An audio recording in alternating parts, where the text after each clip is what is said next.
So I've been thinking about this quite a lot, and that when I started this YouTube channel, I really wanted it to be just imparting knowledge and education in the photography world and on my experience onto all of you, and that I can best support your own journeys in photography.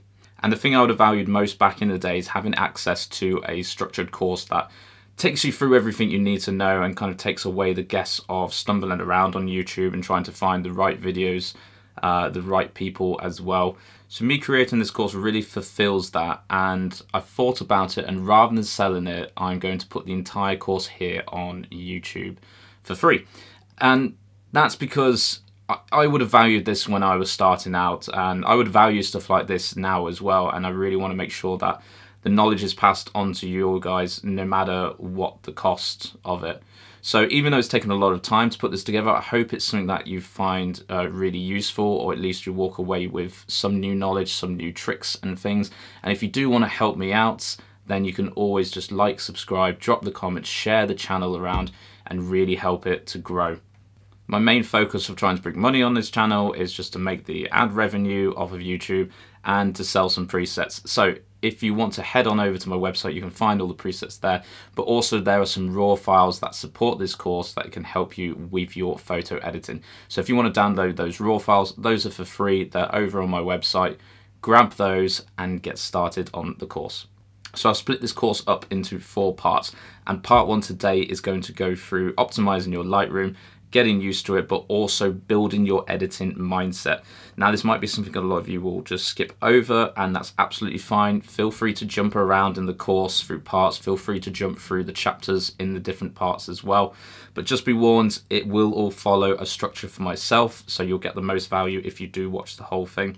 But I find the editing mindset itself is particularly important because it enables you to sit down with your photos and understand the choices that you already want to make, so that when you are understanding the tools and you know, if I move this slider it does what, you need to solve the other part of the puzzle, which is, well, what do I actually want it to do in the first place? And that's what this part of the course will be dealing with. Part 2 will be a second video that'll be coming up, and then that's going to deal with the entire develop panel, go into a deep dive down on those tools. And if some of you have seen my calibration and tone curve videos already, it'll be a very similar style. We will understand fully what those tools are doing and how you might apply them. Part 3 then is going to go over masking and the details side. So once we've done our base edits, going in there and bringing the depth back into the image and really making it to pop and just stand out on anybody's feed or in a frame. Part 4 then is just going to go through some different editing styles, and these are going to follow very similar kind of thing of what was already on my channel, but it follows directly on from the learning. So this is, to me, a complete course that I've been really excited about putting together. I hope you do find some value in it, and let's get started with part 1 then.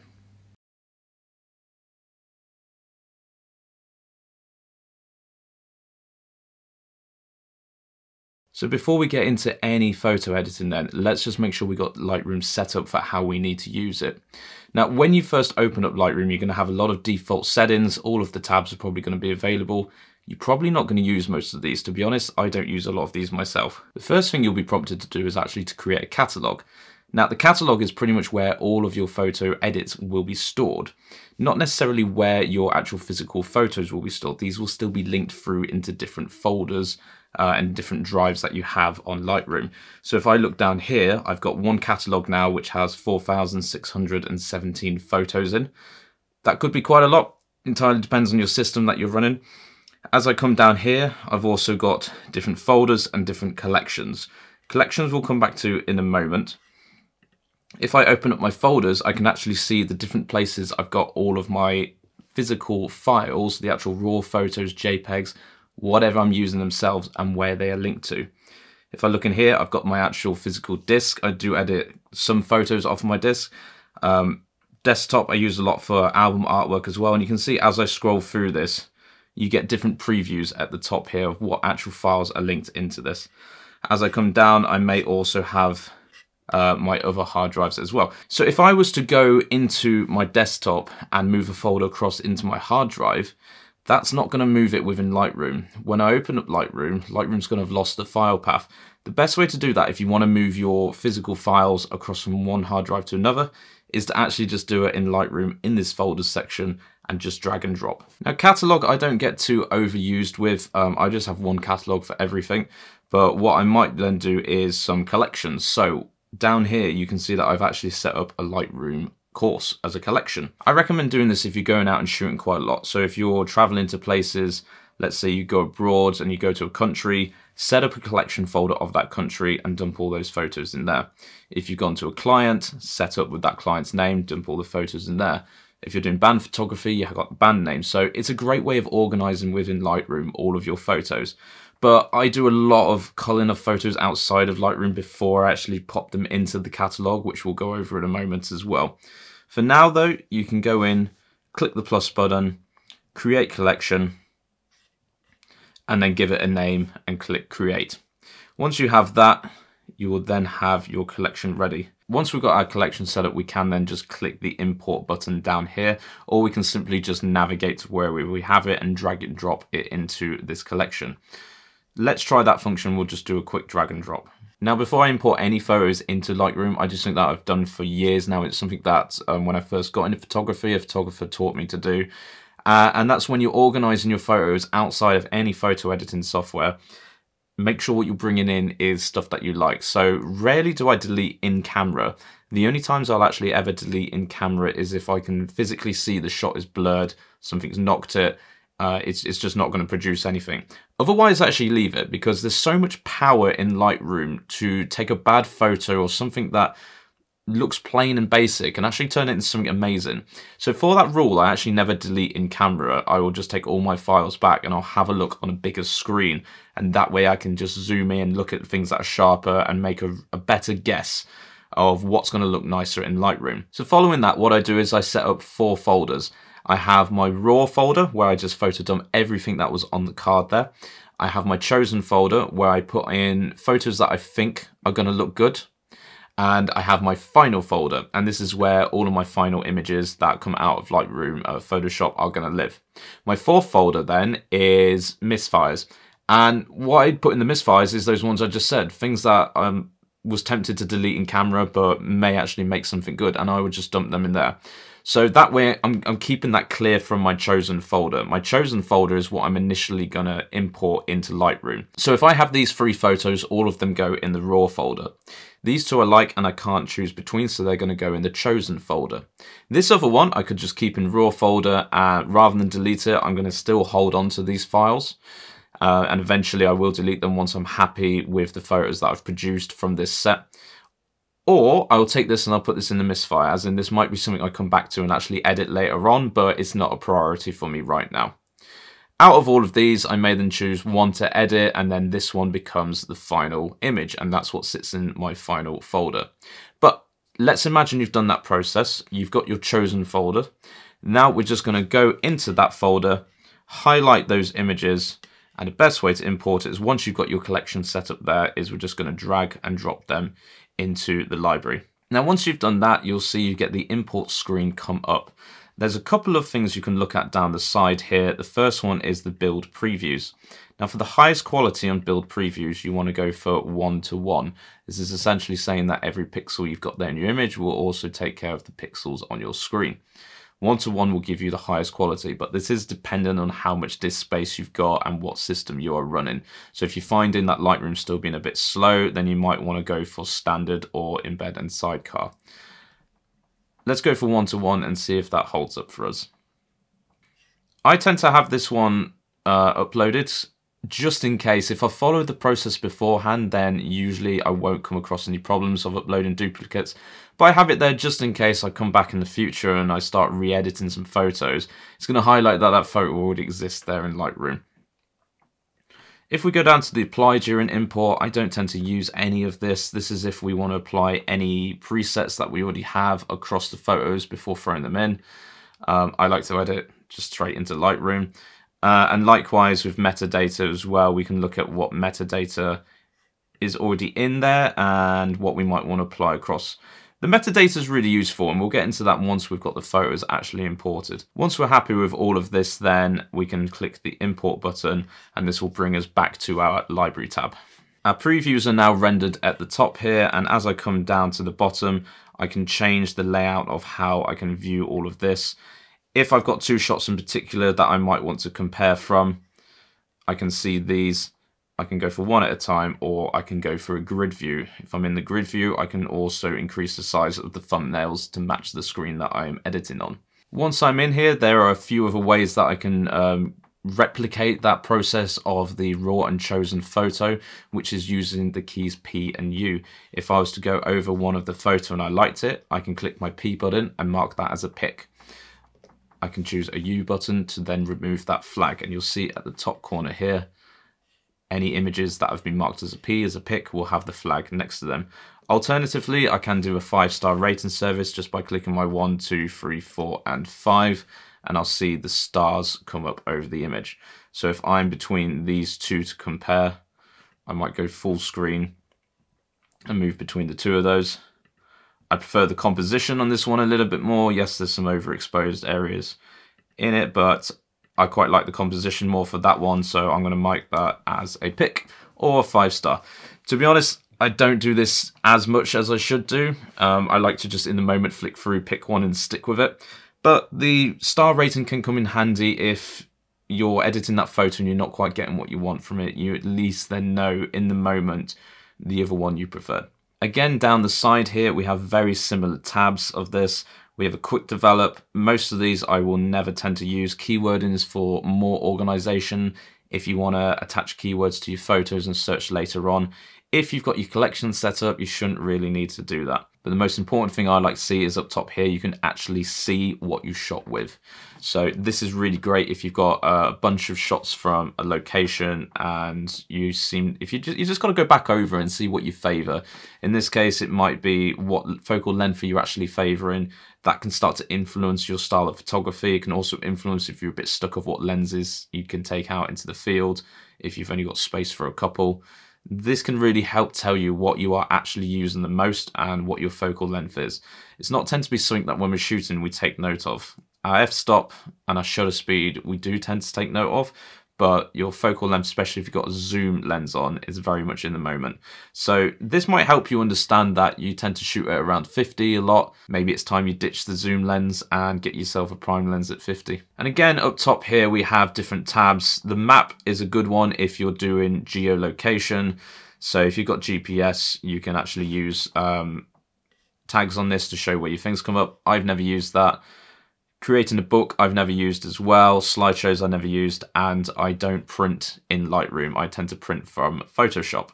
And that's because when we get to the exporting part of the course, you'll see there's a few extra things we could do in Photoshop just to sharpen up our images, tweak the lighting a little bit more. So all of that I will tend to do over there. Basically, this means if I'm not happy with anything that I've got here, I can right click and I can remove it. So let's get rid of web, let's get rid of slideshow, let's get rid of book. I'll keep the map because you never know. I quite like that. I might use it in the future. But the most important one we're going to have then is develop. At this stage, we've got our photos all loaded into Lightroom. We've mastered the library side of it. We've worked out how to actually organize our images. Now we've got our collection down here and it's time to hit develop. This will take us into the develop pane, and now we've got all of the tools that we can use to start editing this. Now, when I look at a great edit of a photo, for me, it's a 50-50 rule, which means it's 50% about what you can do in Lightroom, Photoshop with your editing, and it's actually 50% about that original file. Now, don't get me wrong, you can have some really bad photos and actually turn them into something great, which brings me back to why I say I never delete in camera. Instead, I will take everything I've shot home and I'll delete on a bigger screen so I can really make some decisions. Plus, I don't want to do anything in the moment that wastes my time. Regardless, you could follow everything in this course about editing, all of the different styles, the tools, but if you're on a photo that just doesn't quite work for the edit you're doing, or doesn't look good in the first place, then it doesn't matter how much you polish that up, it's just never going to look right, or it's never going to give you the results you want. So these next few videos are just going to go over your photo and actually capturing that best image. This is not a course on photography, but these are just some few tricks that you can think about whilst doing your edits as well.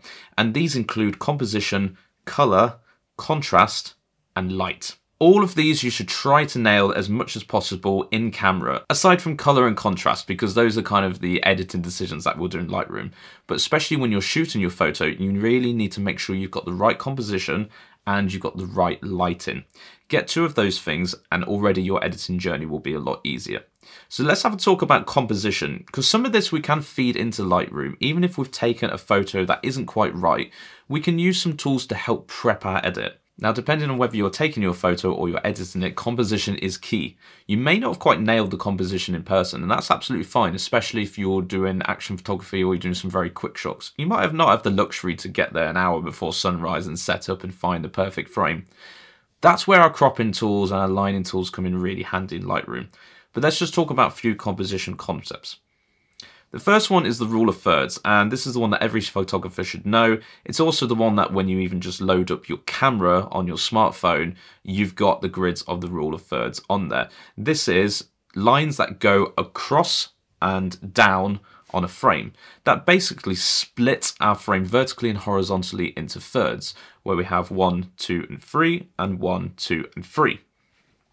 We can use this to apply to our image. Now, essentially, you want to look to try and have different stuff sat in each one of those thirds, or to have your subject sat across over onto one of the lines and perhaps intersecting with the horizontal as well. For instance, if I was to move my head over here and I look where my eye might sit perfectly on that cross between the two images. Now I'm guessing looking at myself in the camera there. But when you're shooting, these are the types of rules you want to think about. Is you can lay over a grid on your camera. You can do it on your phone as well. But there are some other concepts. Let's have a look at some of the rule of thirds. If we took this image here, for example, we've got the trees at the top sitting in one part. We've got the lake sitting in a third. And then we've got this path sitting in the bottom third as well. Now, there's not much interesting happening on the vertical axis of these, but we definitely have something sat in between all of the horizontal thirds there. One could argue that some of the interesting points of the path winding around the lake kind of intersects with that side, but every composition isn't going to hit everything. It's just about trying to follow some of these rules. Now, forests are always a good way of trying to practice your rule of thirds. If you've got some trees and forests nearby, it's a great way to especially practice nailing some vertical bits and trying to get some of your foreground or background in the different horizontal parts. For the example, this image here, we've got the tree trunks running down that line, and across on the other side, we've got the branches running down the other. So that helps to create a nice composition. In the bottom part, we've also got the ground, and then we've got the grass and sort of the rest. Nothing's interesting happening in the top parts there.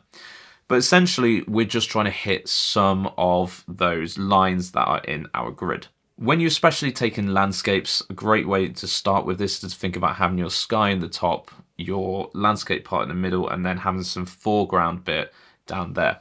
The problem with that type of thing, though, is you start to lose depth. Taking photos of people with your rule of thirds as well, you can always look at where the eye line is sitting. So in this example here, I quite like the shot because the woman's face is sort of looking upwards. We've got that little bit of negative space up there so you can see where she is looking as well. That sort of guides your eyes. But initially, where her eyes are sat in on nearly on those two intersecting points. Now, if I want to be really exact with this, this is where Lightroom comes in handy, and I can shift this around and crop it to really get that to match that rule of thirds. Depth is not something you'll always be able to achieve. Again, it's depending on what you're shooting. I always found when I was first starting, I was shooting landscapes, a lot of my images would come out really flat. And that's because depth-wise, there's nothing there. When you look at the image, you can see everything. You've not got anything to look past or beyond. So trying to introduce depth into your image wherever possible is great.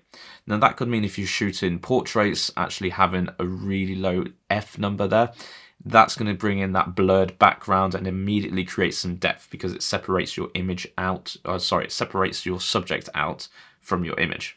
If we were to take this one in a library here, now, there's another concept which I'll come into in a second, but we have a little bit of depth created by introducing some foreground down this left side here, and down the right side we also have a little bit more of midground. Then you can see it all splits up into the books and the shelves in the background.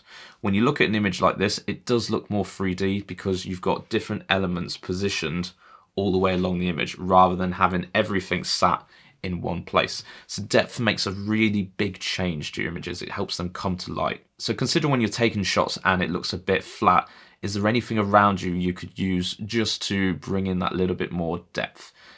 For me, that's generally finding something that I can just sit right in front of the camera lens that will be either in focus or out of focus, but it just helps create that little bit more life to the image. The other one that we've got here then is lead-in lines. Now lead-in lines I'm a very big fan of, and I always try to get that into my composition. Lead-in lines is when we look at the image and you think, where is your eye going to be drawn to? Having a lead-in line helps guide that person through the image. The whole point of composition is that when somebody looks at your photo, a piece of art, anything, that they are guided through the journey of that image. If they look at it and they don't know where to go first, they don't know where to go next, that's where that bit of impact is lost. You want a person to look at your photo and have their eyes be drawn immediately to the spot that you want them to be. You can then use things like lead-in lines to pull their eye away from that and elsewhere. So in this instance, we do have lead-in lines all over the place, and this is great for architecture, photography, if you've got buildings. We've got lead-in lines coming down and across here, which pull your eye either to the left or the right, but at the end of that is the background of all the bookshelves. So rather than looking straight into the bookshelves, your eyes are drawn into this foreground, and then the lead-in lines take you away into the background. In this example of a city, we've got some really cool effects here with a long exposure of like cars and lights going past. And this here again is perfect for lead-in lines. You can see the lines straight away, they're all pulling you across to that right side of the image. Lead-in lines are also great for drone photography or anywhere where it's the shot you're taking is a little bit more dull. Look for a lead-in line that you could use. For example, here it's just simply a road running through the forest. If we took away that road, we've lost our subject matter, but also we've got nothing to help guide the eye around it. Looking at this, your eye is guided by that road in the forest. Same way with this image here, where we've got this path running through. It takes you up from the bottom of the image and around, and then you see everything else there. Again, look for when you're taking these photos is that you're trying to create, not necessarily a story with it, but you want to have something that impacts the viewer. That means they need to know where to go. They need to know where to look first, and they need to know that journey. Otherwise, it's the equivalent of putting on a film and skipping through the different chapters and not knowing what's come before it. Another great one to use then is symmetry. Now, symmetry works really well when your subject matter may be in the center of your photo. You'll hear some photographers say don't have your subject in the center. I do it all the time, but symmetry can really help with this. In this photo here, we have symmetry by having our road as like our leading lines guiding us through the middle, but the trees on either side are almost mirroring each other. So you've got the same side on each photo. Yes, slight differences, but we've got an example of symmetry here. More commonly, symmetry will be seen in reflections, and this is a great way again to bring your landscape photos to life. Look for things in the streets like puddles, water, anywhere where you might be able to capture reflection will also help your composition. In this case, we can see the reflection of the mountains down into the water there. This probably would have been better if it was on a longer shutter speed time, just to smooth out that water, and that way you'd really be able to see those mountains a bit clearer. Now the last one is the golden spiral, and this is kind of like an advanced rule of thirds. It's essentially using leading lines and things that are naturally there to move towards having your subject in an exact point that is at the end of this spiral. So in this image here, whilst there's a lot going on, the thing that stands out most for me is that one orange leaf that's just of a different color. And I could make this pop out a lot more in Lightroom as well and really saturate that out. But that sits at the very end point of the golden spiral. It's one that can be used a lot again in landscape photo just to help you work out where exactly you should put your subject. So for this example here, we can again lay the golden spiral over the top and see that that person stood there is landing exactly where it needs to be. It's also a great example, this photo was showing that rule of thirds of having that sky, mountain range and bit of foreground too. If we were to take that subject away, this photo would probably lose a bit of impact because we've lost the scale of it. By having that person in there, we can now understand the scale of the photo a bit more, and placing them exactly where that golden spiral is really making the most of the rule of thirds. So putting this in action then, we can pretty much have, this would be a standard photo that most people would take. This is one here where we can see that it's slightly off angle, the subject is in the middle. There's a few leading lines that we can play with that sit across with the gates. And there's obviously the bit of background with the building, but there's some distracting objects down here as well with two people sat on the bench. Instead, let's apply some of our composition rules. And we get this shot. Now we have our subject pushed over a bit more to the right. This hits with the rule of thirds a little bit. I'll probably crop this in slightly more just to bring that grid line across to where her intersect with her eye. But I've tried to make sure that the face as well is intersecting on the vertical and the horizontal axis. You can see we have leading lines that come across from the gates. So the subject is there, but this leading line of the gates and the top of the wall goes across her head, and she sits perfectly in with that. We've also created some depth with the image by keeping that background of the building there, but by blurring it out and using that lower f-stop, we now created some depth with this. There's a bit of lighting going on, but we'll leave lighting until the next video. So whilst it's been a bit of a long one, I'm a really big supporter on saying you need to nail your composition before you bring anything into Lightroom. So let's look at a couple of these in Lightroom then. So here I've got my image then imported into Lightroom, and if I want to tweak this composition slightly, I'm going to go over here to the crop button. This automatically brings up then my rule of thirds grids, and I can see where stuff might be intersecting. And why this is handy is I can now sort of crop my image down to a place that I really like it. So I want that sign to be centered quite a lot, so I might crop in a bit here and just pull this up slightly as well. And just to pull that sign, which I feel like is the subject here, a little bit more over to the side so that it is just intersecting with that horizontal and vertical axis. Now once I've cropped, I can actually still drag this up and down and find the exact point that I like. I may just pull in a little bit more on this. Now I'm aware I'm also shrinking the photo here, and that's absolutely fine to do. And this is why I never delete any of my misfires. So this tool for me comes in handy the most when I've done all my edits and I'm happy, and I'm going to go back and see if I can salvage any of the photos. And generally the thing that put me off about choosing those photos in the first place was the composition. So I'll import them and have a play around with this crop tool, and that might mean going a little bit extreme with actually where that crop sits and removing a good deal of the photo. Yes, it's going to make the image smaller, but if you've shot in RAW, then you can still blow this up to a large size. The point is, I can actually get the composition I want out of this photo now, and potentially what I was going for when I was shooting it in the moment. Whilst I'm in my crop tool then, I can use the O key to actually cycle through the different grids that are already in here. So if I click O, I move away from my rule of thirds into some other compositional tools. If I keep cycling through, I'll eventually get to my golden spiral.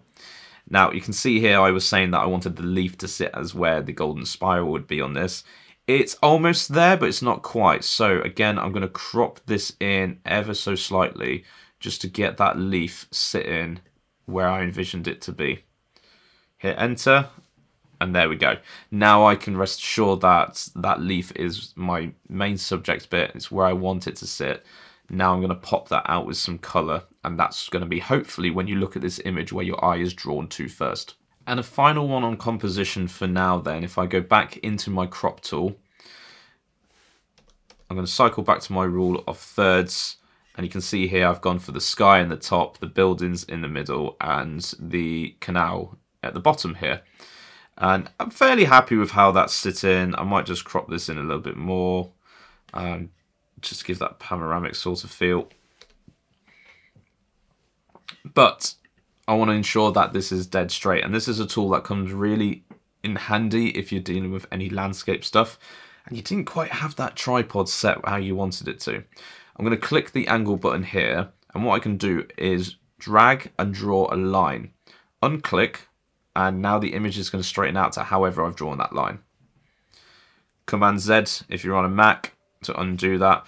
But essentially what you would do is try and find the straightest point, or your horizon if you're on an image, and just draw your line across the horizon, and that will straighten that out slightly. So to me that feels a bit better. You hit enter. Now that building on the left is a bit too distracting for my composition. I like the leading line into the corner. So I'm just going to reduce that. I'm also going to remove that branch at the top. We will come into using a tool to help clear up some things, but for the minute I'm just going to crop it out. And there we go. So now I've taken away that building on the right that I didn't like as much. I may crop in a little bit more just to focus in on this. But you can go really crazy with this tool. I wouldn't recommend going too crazy, otherwise you'll end up with no image at all. But it can just help tighten up that composition a little bit more. And there we go. So once you've got your photo all loaded in, first thing you should have a look at then is tweaking your composition. So the next thing to consider when building your editing mindset is contrast. Now, contrast is one of those topics where it is extremely personal to you. You'll see some photographers who have images that have got a very contrasted style to them, others that are not so much. Now, you can go overboard with this, and some edits call for it, some edits do not. So I'm not here to tell you how much contrast you should apply to your image. What I am here to tell you is what contrast is, and understand when you're editing actually how you can achieve that and what you should be looking out for as well. Let's just think about what contrast is first of all. Contrast is all playing around with the light in your image. So it's basically about the interaction of the brightest points to the darkest points in your image. What that means is an image that has a lot of contrast in it will have extremely bright highlights and really dark shadows. So that distance between them is a lot wider. Now that obviously also affects different elements in your image. One that's not got too much contrast in will not have as many highlights or bright points and have a lot more grey within it. So the downsides to this is having too much contrast in your image can very easily make your image look unprofessional and over edited. Unless that is what you're trying to achieve, if it's got a very particular effect you're going for. Otherwise, if you've just got a portrait and you apply a lot of contrast onto it, this is going to look unnatural and not quite right. So portraits probably aren't the best place to practice putting high levels of contrast on. However, if you've got a really dynamic scene, something actiony or something with a lot of colour, so it could be things like sports, cars, something that's moving fast, like something where you're trying to convey a sense of dynamic to it, that's where your high contrast is going to come in handy. Remember, when you are affecting contrast in any way, you are also affecting the saturation of the colours, because it's all about the light. Light interacts with your colours in your image. So you just got to bear in mind, the more you're putting contrast into the image, the more saturation you're actually putting into colours as well. Now, there are a few different ways in which we can do this in Lightroom. Let's go over into this image first of all, and we're just going to play with the contrast slider. The first thing I'll say is when you are going into editing, and you'll see this further on in part 2 when we're in the develop panel, do not use the contrast slider as the first thing, because all this is doing is putting a global contrast across all of your image. There are better ways to control this, but just for the sake of understanding what contrast it actually is and what to watch out for, look at the histogram up at the top as I move the contrast slider to the right and add contrast into our image. You'll see that all of the shadows have been fully crushed into the blacks, and likewise the whites over there into the highlights. And if I use my J key, I can see that it's actually peaking up in the highlights here as well. As I pull my contrast back down, we can see those areas there. We still have a little bit of a peak, but we can see that our areas are now not as aggressive right the way up at the far end of the blacks and the highlights. Instead, you've got this a bit more of an even balance. Look what happens if I go the other way though. We move further away from the sides and more to the middle. So now we haven't got as much distance between the lights, and everything looks a bit washed out and grey. And you can see on the image here, it just looks really flat. So we've lost a lot of that like saturation of colour. It's just extremely flat image. But reducing the contrast levels for something like portraits might look quite nice, or if you're trying to get that fine art feel. If I go the other way, and I don't apply as much, you can see now that we've got not a bit more definition. It's not to be confused with definition as much, but we can see the lines and the brickwork look a lot nicer. We can see some more blacks and whites like actually peeking into the image, and as I raise this up some more, it becomes super dark in these places, and to me this is over edited. So depending on what you're going for, you want to look for that kind of mid-balance, either some contrast that's introduced that's sat around this area, and we can see on a histogram that I've pushed bits to the side, but I'm not necessarily peaking too much there. Or if I go the other side, I just remove some contrast, and this is where it's going to look really nice for that soft light feel if you're doing portrait photography. But as I mentioned, contrast is not going to be controlled necessarily from this. This is a global slider that I tend to put on at the very end, just to help give my image a bump in either direction. Instead, you'll look to actually control it from the exposure panel here, and you can get similar results. If I push my blacks all the way across, and my whites all the way across here, and I take off that peaking, I'm getting that contrast effect the same way as if I pulled this right the way up. But now I have individual control on, if I look at the histogram again, just pushing the blacks across or just pushing the whites across a bit more rather than the entire spectrum of light. Where your contrast will mostly be controlled though is down in the tone curve, where you'll see we've got different kind of settings, and we'll go into this in more detail in future ones. But the tone curve is a really great tool to introduce contrast, but also to introduce contrast at different color levels. Remember what I mentioned, even though you're introducing different color channels here, contrast goes hand in hand with saturation. So whilst this is all completely personal up to you, the main thing I want you to take away from this video is that when you're applying contrast and you're in that mindset on your edit, and that point in your workflow, I want you to just keep an eye on that histogram and actually have a look. How much are you crushing those blacks or those whites? Do you have not enough on either side? Is it looking a bit too washed out? And think about what it is you're editing. Are you editing something dynamic? Are you editing something that needs to be soft light? Contrast plays a big role in all of that. So the next part of your editing mindset is to think about color theory. Color is really important to any edit that you do. Generally, when you take a photo, you're capturing every color that is in front of your eye at that point. Now, whilst that can be a pleasing view to look at, it doesn't necessarily mean that when you're editing your photo and you're putting that out there to the world, that the world needs to see every color that you did.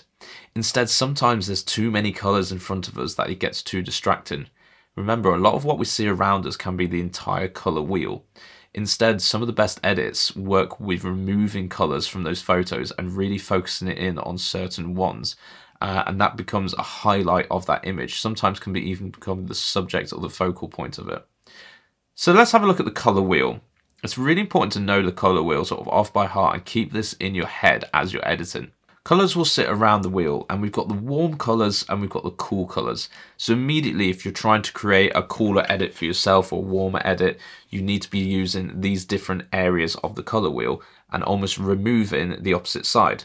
So if I've got a cool edit that I'm going for, I'm not going to have any of the oranges and yellows in. However, I could still have a cool photo where the overall look is blue, but I could bring in something from the opposite side of the color wheel for my subject, and that helps it to stand out and draws my eye in and feeds into everything we talked about with composition. Now, whilst you've got all these colors around there are a couple of tricks you can think about when you're doing your edits that will influence what colors should I actually choose for my image.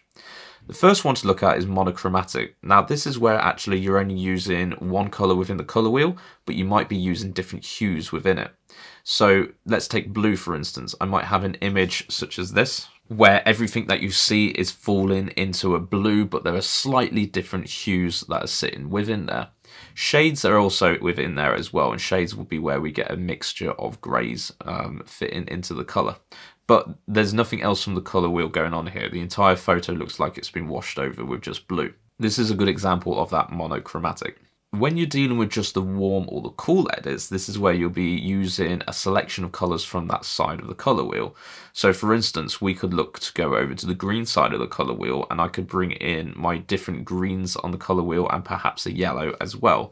And that is known as analogous, and that creates a really nice image, and you can use some of those colors to help pop things out Forests will work really well with this, where you've got different types of greens and yellows in there, but it's not quite bringing into the blues or orange sides. So for example, if we look back to this image again, we've got a selection of greens going on. We've got that little bit of an orange that's just poking through on the leaf as our subject, but it's mostly just different types of greens and yellows going on here. So this will be just taking that little segment of the color wheel there. The most common style you'll see a lot of, especially if you go on Instagram, is the complementary. Now this is also known as split toning, and this will come into effect when we're doing our color grading later on. But complementary is where you'll be looking to take a color from one side of the wheel and a color from the other side. The most common example of that is the orange and teal look. A lot of my style does use a lot of blues and oranges, but not quite like into the teal. Instead, it's a bit more darker on the orange side. But I do use that quite a lot, so I'll tend to have a cold image of blue and then a bit of an orange poking through, or the other way around. I'll have like a building that's orange and the background and skies will be a bit more of a blue tone. Really focusing in on just having only two colors in your image gets rid of all of those distracting elements we mentioned at the start of this video. So if you've got purples that are sitting in there, suck them out, change them for a blue, and suddenly your image feels, the colors feel a little bit more cohesive. The image feels tied together a bit more. Let's take this image of a cinematic street that I've edited up here. You can see that whilst everything around it's got very much these blue shades and tones that are going on, the light that is running through the middle is purely orange. However, the original photo had a lot more color going on. You'll see a lot more purple lights and different types of red as well. These are very distracting. They draw the eye away from the point, the story of the image. Bringing your colors in and focusing them into just a little selection really helps the viewer understand what is going on in your photo. So the color wheel is your best friend, and I have included one in the downloads for this course, and I'd recommend just having that open whenever you're doing your edits, especially when you're going to be playing around with either the color grading, the camera calibration, or the HSL sliders. Have the color wheel open just so you've got a little bit of a reference to go back to and understand what colors should I be focusing on here. What's the point of my edit again? And what sort of style am I going to go for? Should I do something monochromatic? Should I do something which just uses a section of the color wheel? Or should I look to go for that split toning, the complementary style where I pull something from either side? When you come to using those color tools and Lightroom, have that in your back of your mind so you understand the purpose of moving the sliders and not just moving them to discover the colors. On that note then, don't also be afraid to actually just suck out certain colours. You've got to be careful if you've got people involved to not suck out things that are related into skin tones. But if you've just got an image like this of a cafe and you're going for a nice dark moody look, or that dark like academy type look, try sucking out different colours. Don't be afraid to pull them right the way down to 0 saturation. They'll still be there and you can still use the luminance sliders to actually bring those colors to be lighter and darker, and we will get into looking at some examples of that later on. But take this image for example. This was a lot brighter, taken in the day, had more things going on, but all you can really see here is this nice warm orange tone and everything else is just blacked out. We've got a little bit of the green and the red poking through, but the orange is really dominating here, and that pulls this image together and makes it feel a little bit more concise. So a little bit of a crash course in color theory. There are other types of psychological things you can go into, thinking things like green's supposed to be a relaxing colour, red denotes evil. We've got all of these other aspects of it. For the purpose of this course and getting used to actually editing with colour, I want you to just think of the things we've talked about today and always have that colour wheel open next to you when you're first trying things out until it starts to just sink into your memory. Light. Possibly one of the most crucial things when it comes to photography. Light does so many things to your images, and if you've not quite got it right, it can really make or break your shot, and also depend on whether it was worth going out to that location at all. Now, light is not something that we can always control. If we're in a studio and shooting photos like this, we have full control over how that light is going to turn out. Then when we bring it into Lightroom, we just got to make small tweaks. Light can really help make your subjects stand out. It can also provide a great deal of depth to your image. So if we go back to the compositional video where we said about using different foreground elements to help create that depth, placing subjects in to understand the scale of an image, light is your other friend to create depth in a place where actually there's no other foreground or anything we can do.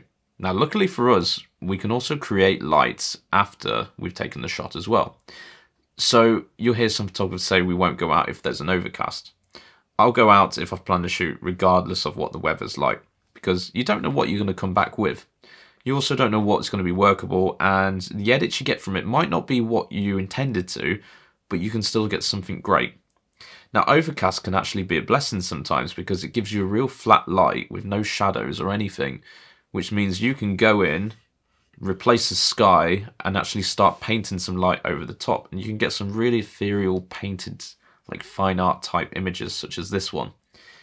In this image, the sky has been completely replaced, but what I've done is put a light source at the very back, and all of these light rays have been painted in using dodge and burn tools. This can be done in Lightroom or Photoshop, but you can have great fun at painting shadows onto different parts of the mountain and create depth with this in saying that you've got your brightest parts at the back of the image here, and these parts towards us, we've now got shadowy mountains. We can see the shadows being casted across. This is way better than the overcast image that was before. Likewise, if we can control light, we can actually pick the colors we want to use, and this will feed into color theory. So if we go for two opposite colors, or if we take something like the blue and red tones such as here, we can set up a blue and a red LED light similar to the ones that are behind me onto our subject and create very interesting hues in the shadows. So such as this image here has a blue light on one side and a red light on the other, actually creates a lot of purple and the cyan colors within it. Equally, when you're shooting music photography, sport photography, something where you might have lights behind the subject, you can make real use of that to create some depth as well. In this case here, you can see the light is behind the subject, the spotlights. Now, normally this would darken the subject, so we'll go over some tips later on how you can actually brighten your subject up, make them pop out a little bit more like this. But at the same time, we can use masks to really accent the lights that are sitting behind. In this image here, we've actually made our subject pop by him being in a very dark environment, but by bringing out that light behind him, we've separated him out and we've shown where the subject sits in relation to the background, thus providing a bit more depth. For moodier tones, sometimes the light can actually act as your subject, such as in this bit here, where the sun was just setting and is now poking through the Abbey windows there. Now, this wasn't as glorious as it was on the day because this is a bit more of a fantasy edit. It's been over edited in some cases because I've tried to create a very dark and moody style, something that will be used for some album art. But you can see here again that we have the light streaming through the windows and then painted on light sources on the pillars and across on the floor. All of that can be added in with dodge and burn tools, and this just helps create that bit more depth. It also means if we're adding in some light sources, we can make it more realistic. Remember, if we're ever actually artificially bringing some light into our image, whether that means swapping out the skies or bringing in some sort of light, we need to also think about where that light is hitting and make sure that that is also edited. So these kind of things we'll go over a bit more when you get into the masking section. I'm a big fan of like the dark and moody style of photography, but also setting up and using light. I don't get to do as many portraits as I'd want to, but a lot of it is trying to use light in shooting live music, which can be a challenge because the lights are constantly moving. So you have to have your multi-shot on and just hope for the best sometimes. But light in the form of this photo here, where actually it is its own subject and the light source becomes those different colors. So if we go back to combining color theory with light, here we actually have those blues in the background, and then on the opposite end of your color wheel, the oranges as the subject for the light. Now this helps it stand out a lot more than if it was just a cool blue light, because you're not only using color theory, you're using the light and the dark here and combining it together to create a rather interesting photo. So I guess off the back of doing your color theory video and the composition video, light is that last thing you want to try and look for when you're taking a shot. Again, it's not always controllable. If you've got the luxury of setting up in the studio, take your time with it. But these are things that we're going to look to edit as well and see how we can manipulate light within Lightroom. So I know you're keen to get going into editing and start playing around with all these tools, but I really thought that first part of the course is essential because it gets you in the right mindset for editing. When you're doing decisions and looking at what sliders to press, looking at how to crop, you need to have those core fundamentals in the back of your mind about photography. What is my composition? What colors am I aiming for? What's the style of the edit that I'm going for? What sort of contrast levels am I trying to achieve? Yeah, how am I controlling light? If you've got all of these things in the back of your mind, your editing process is going to be so much quicker because you're not blindly jumping into a photo, trying out loads of things and falling down the rabbit hole of just constantly moving sliders around, and actually you end up finding the right edit for it, but you've gone too far.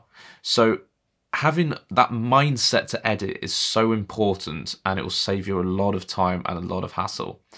The final thing we need to do then before we start getting into doing all of the development panel is just a last little bit of prep on our image. So if we go back to this image here in Amsterdam, I've taken away the crop element again because we use that to get rid of these kind of annoying parts up here which just snuck their way into the photo. When I'm shooting, I'm thinking both ways. So yes, have the mindset about your photography skills when you're going into edit, but have it the other way around as well. So when you're shooting and there's something maybe blocking your way, something not quite right in the image, have that editing mindset and go, is this something that I could actually just deal with post? If I can do, go ahead and take the shot. Now, I never like that saying, I'll deal with it in post, but I've done that so many times and I'm glad I have and still took the photo. Coming over here then to this panel, we have our healing brushes. Now, I tend to do a lot of this in Photoshop, but they are very similar tools.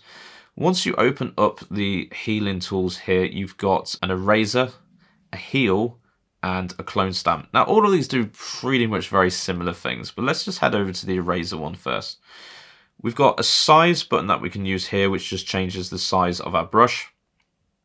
85 is probably just about right for that there.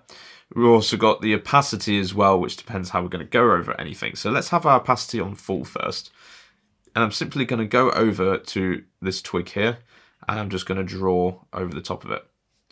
Now, what it's basically doing is just cloning from elsewhere in the image and replacing over the top of that. If I come off of this, we can now see it's been replaced in with a little bit more of a cloud, but it looks quite abrupt with how it's gone down. So it's not copied the cloud in place. It looks a little bit obvious. This tool would work quite well over here though, because this is very much blue sky territory. So if I drew over this now, it works because it's very much a solid block of color sitting around. But it didn't work over there for that stick. So let's have a look at some of the other tools. The one I tend to use the most then over here is the clone stamp. And this is because it's very similar to what we've got over in Photoshop. So now I'm going to draw across there. And we can actually see that it's given us this time a choice to choose where we want to clone it from. As I move this around, you can see there that live that cloud is appearing. So if I go right the way down here, that cloud's appearing it. So all I'm going to do is move around this wisp of cloud until I find something that I quite like, that looks like it matches. And once I'm happy, I'm going to click enter. Now you can see I've gone a little bit too far there, and actually it's a bit too light, so it's still stuck out. Now this might be where we could use some of the feather tools, but instead I probably want to go for something that's a little bit closer to those blue hues. So I'm going to click back in again. And I'm going to come up top here, and I'm just going to try and find the place that I like. If I bring my feather up on it, you can see some of the stick starts to appear in here, but that's going to help those lines not quite look as abrupt. So let's start again. Let's have our feather raised quite high. And let's do a little bit more of a wider section around that, just so the feather doesn't interfere.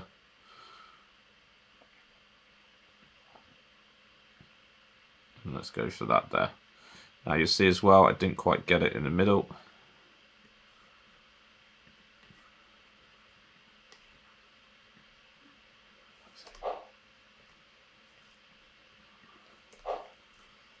So let's bring my feather up and let's try again with that. So I'm just going to go and paint over that. Go for a little bit wider so it doesn't interfere with the feather. And then I'm going to bring that in quite close so the same skies appear. And there we go. It looks a little bit more natural.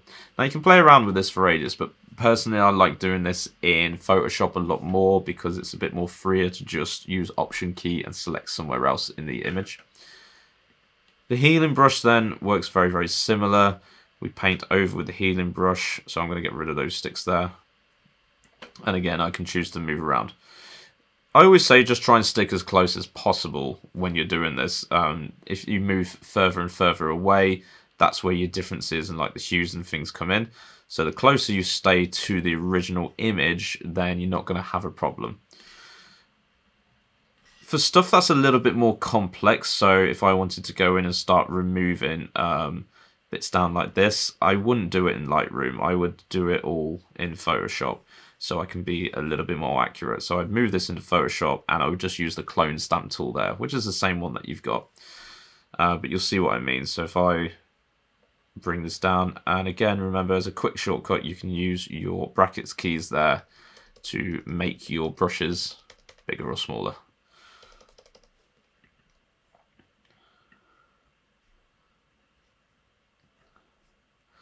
And there we go, you can see it automatically puts it up top. Now what I like in Photoshop is I could select this area over here automatically and start painting across and select a different area. So I might show you that across in Photoshop now. Okay, so I'm over in Photoshop now and I'm going to use the exact same tool, which is the clone stamp over here. I like to use this on a low flow, just so I can be a bit more natural with brushing over it rather than 100% take in a clone from elsewhere. Use my brackets keys to make my brushes bigger and smaller, and I use the option to select a spot that's close by, and you can see if I hover over that I can see what it's going to look like, and then I just simply paint across the top there. Now why I like this is if you go for a bigger brush and take a bigger selection area, you can make this a little bit more natural with how it sits across there.